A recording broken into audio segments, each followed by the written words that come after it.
Okay, sa mapagpalang araw mga kateknisan, mga ka-DIY, mga ka-master, meron po tayo ditong repair na stand pan. Ito po ay onion. So ngayon, saksak natin, testing natin para malaman natin kung anong issue nito.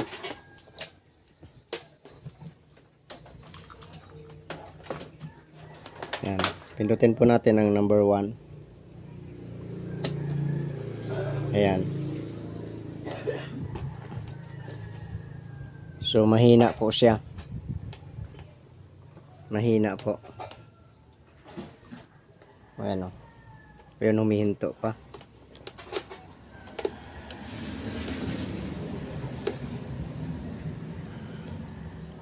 Kapag inangat, humihinto. Ayun.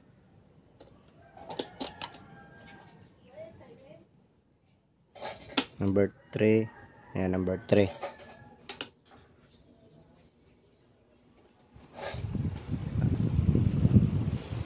Malakas naman siya sa number 3.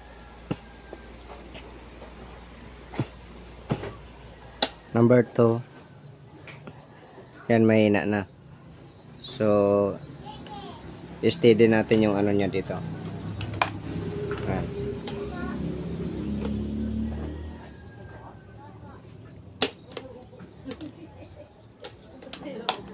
So, mahina po ang kanyang ikot.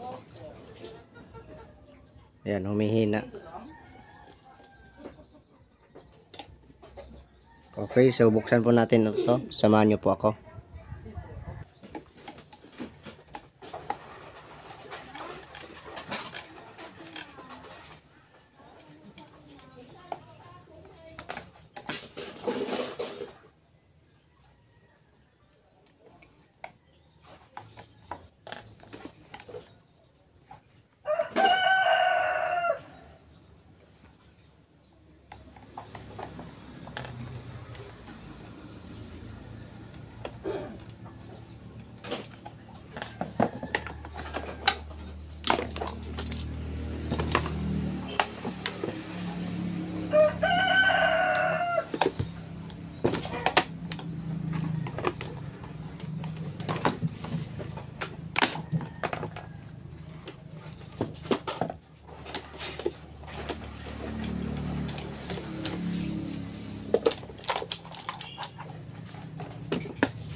.3 po ang kanyang ano, capacitor. 1.3 UF. So malambot naman yung ano niya, yung shafting, pero kailangan pang linisan. Tapos check natin itong capacitor na to.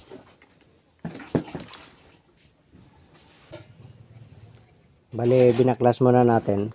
Tapos, nilinisan natin ito. Yung mga kabilaan na shafting sa busing. Tapos, lagyan natin ng langis yan. Para magkaroon ng anong langis sa loob.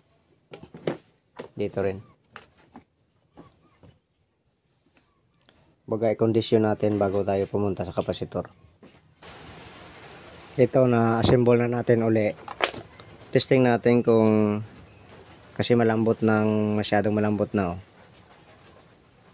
So testing natin. Yan, number 1 yan.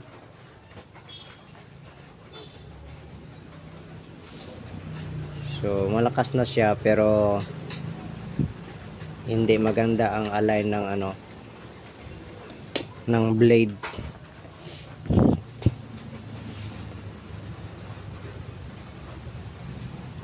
Di maganda ang align ng blade kasi putol yung isa. Ayan. So magalaw yung ano, yung body pag umikot itong blade nya. Ayan, putol ang isa. Kaya kailangan palitan ito. Ito, nakahanap tayo. Bali pula yung nahanap natin. Tapos magkaiba ito. Full moon ito, hindi siya half moon. Ang kaibahan ng full moon ay bilog dito. Ito kasi half. Ayan o, may kahati. So, sinukat natin. Dito baka bumangga sa kanyang frame. So, may clearance pa naman. Malayo pa naman. So, pwede naman nga yun babawasan. Tapos, ipasok pa yung blade. Pero, hindi naman siya magalaw. Kaya ito, testing natin. Ito yung number 1. Ayan. So maganda na ang kanyang smooth na ang kanyang ikot. Hindi na siya nahihirapan. So number 1, ayan, malakas na yung hangin. Ayan o.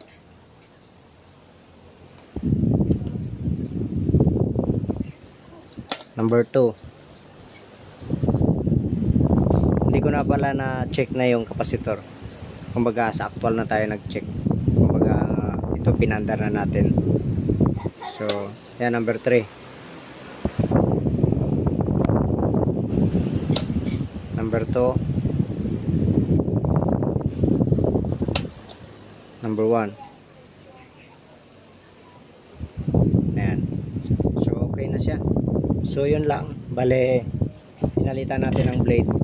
Kasi nga, kanina, akala ko nga rin kapasitor kasi may time na mahina, may time na malakas yung number 1. Halos humihinto talaga yung number 1 kanina. So meron pa tayong ayusin.